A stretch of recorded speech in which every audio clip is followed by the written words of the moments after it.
Well, hey there, my friend. Welcome back to the Creative Shop Talk podcast. Welcome back to the Retail Mystery Series. This is our second in our month-long retail mystery fun. This all started, if you are wondering what the heck Wendy is talking about, last week we introduced a retail mystery series. It started when a client asked me, what could go wrong that I could kill my business? And we just reverse engineered some fun ways to do a postmortem, I guess, for her and her business. So that kind of sparked a conversation around why things happen in some businesses. What is the mystery around, I don't want to say necessarily the death of a business, but why things go wrong and why sometimes we make assumptions that aren't always true. So we are doing we're solving mysteries this month here on the Creative Shop Talk podcast. So today is the second in our retail mystery series, and we're going to jump right in. Let's go. Running a retail business doesn't have to be so hard. Welcome to the Creative Shop Talk podcast, the go-to podcast for creative shop owners, studio owners, and independent retailers. I'm your host, Wendy Batten, retail business coach and mentor. Each week, I'll share simple, proven business strategies, inspiring stories from fellow retailers, and advice from industry experts. Together, we're going to work to find the success you want from your retail business with more profits in your till and a little more joy in your life.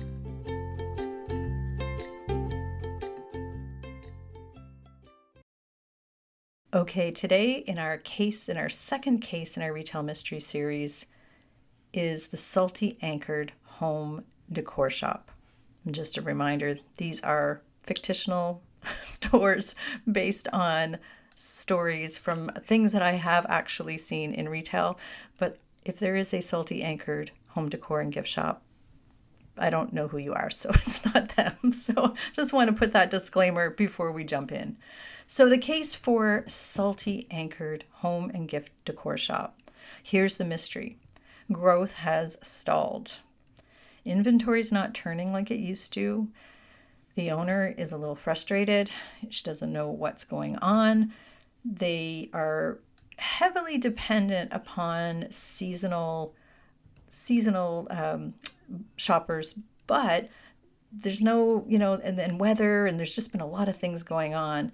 And so things are okay, but they are not great, and the owner is frustrated. So here's the evidence that she presented to me. She's 13 years in business, steady business, great lines. She has all kinds of really great lines in her shop. Seasonal spikes, small town, lots of collaboration and with other stores around her. She's a very smart and savvy, experienced owner. This is a mystery. She does not know what's going on. She's been in that town 13 years, and like I said, business is good, not great.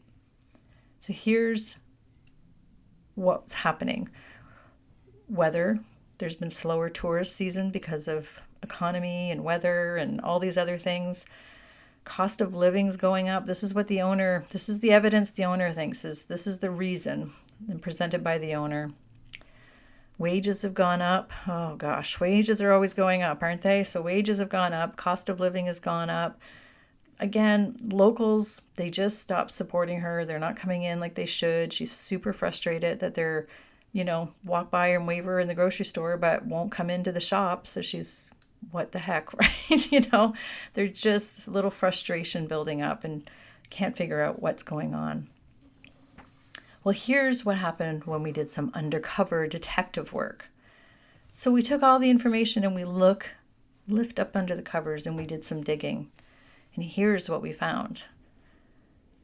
Some of those brands that she's been carrying and that she's so proud to carry and have been good in the past are really saturated. They're just everywheres now. What used to be unique is no longer unique. They used to be something coveted, and people just aren't coveting them anymore. And maybe now they're just not even interested in them. She doesn't bring in new fresh brands very often. The locals actually, they've sort of bought everything, and there's just nothing really fresh. They don't really need, they do support and they love her and everything's awesome, but There's just not enough fresh products there. She's had the same merchandising in the same location. It's just kind of boring. Tourists might like it when they come in because it's the first time they see it, but everybody else is kind of see it. People stop seeing it after a while. They just don't even notice anything new when she moves, because it's never moved around. The owner is relying on her expertise, which she has, but she hasn't been to market in a long time because she knows what she's doing. She knows the brands it sells. She's been, she knows what, she doesn't need that. She has her, she has her buyers, and she just does not need to go to market and see what's fresh and new, or even to have conversations, and maybe is too comfortable with some of her reps. She's just really comfortable with them. They know that this is what she buys. That's all she buys. That's all they're going to buy. Like that's just comfortable and easy. She's not using any kind of assortment planning. What the heck is that, Wendy? I don't even know what you're talking about. So she's not, doesn't have a variety of different products in different categories. Everything's just feeling kind of, And then we looked at the pricing. Well, she's pricing at Keystone, which doesn't really exist anymore.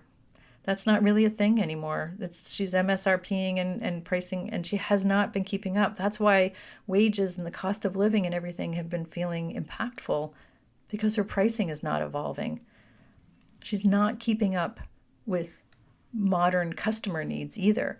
So she's not, she's not online. There's no, her social media. She doesn't believe in social media. It's just not something she's interested in. So she puts up a few things because she has to, but really not doing store tours, not using social selling, doesn't have a website, doesn't have e-commerce. And again, don't need all these things, but what is our outcome? What are we trying to, what was she trying to achieve? So when we when we did the real work and we looked, again, the undercover work, we realized it wasn't that the locals weren't interested, and it's not that just the costs are going up. There's a real need for her to make some shifts. So what you can take away from this in your preventative protocol, there's two things maybe that you could look at. Are your brands earning their keep on your shelf? Are they turning enough? Are they making you enough money per square footage? It's okay to keep brands you love as long as they're earning their keep. It's okay to keep, but making sure that it's earning its keep on your shelf. Just take a quick sneak peek and see if your brands are earning their keep. The other one is, are you properly priced? Being nicely priced will put you out of business. You hear me say that here on the podcast all the time. So making sure that you're priced properly. And if your argument to me is that customers won't pay that, then it's not a viable product. If customers won't pay you enough that you need to, like what you need to charge, then it's not a viable product.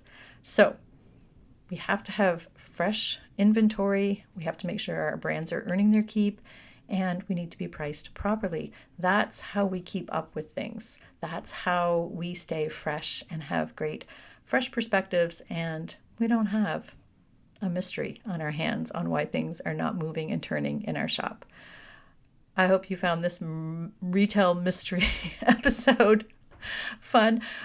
I have to say we're having fun creating these. It is hopefully fun for you too. It's kind of making March go a little bit faster, isn't it? Hopefully. Anyway, thank you for listening today. Thank you for being here on the Creative Shop Talk podcast. If anything here sparked anything for you, please reach out. Let's continue the conversation over on my Instagram account. You can find me at wendybatten.biz. Jump into my DMs. Let's have a conversation. I love chatting in the DMs. Let's jump in over there. If you're any of my containers, if we are working together in any capacity, or you're in my Retailers Inner Circle, and you have any questions about any of these episodes or what you can do to stay fresh to make sure that you don't have a mystery on your hands, make sure you're asking in the right containers, however we're working together, and let's keep things fresh and happy and joyful for you, for your team, and mostly for your customers, because that is the important part. So thank you for being here today.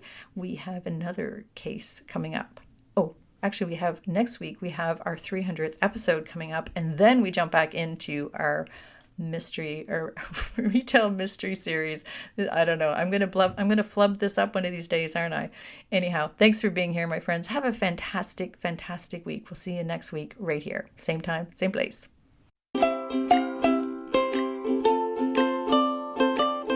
Well, that's it for this week's episode of the Creative Shop Talk podcast. I'm so glad that you were here to join us this week, and I hope you found value in what we're sharing here. I want to remind you that our website has all of the show notes. You can find it at wendybatten.com/podcast. Everything that you need to hear about today's podcast is there. Also an opportunity if you need to reach out to me. If I can support you in any way whatsoever, please feel free to reach out. So thanks for joining us. Please leave a review, subscribe if you can, and never miss an episode. We hope to see you back here again next week. Thanks, my friend. Have a great week.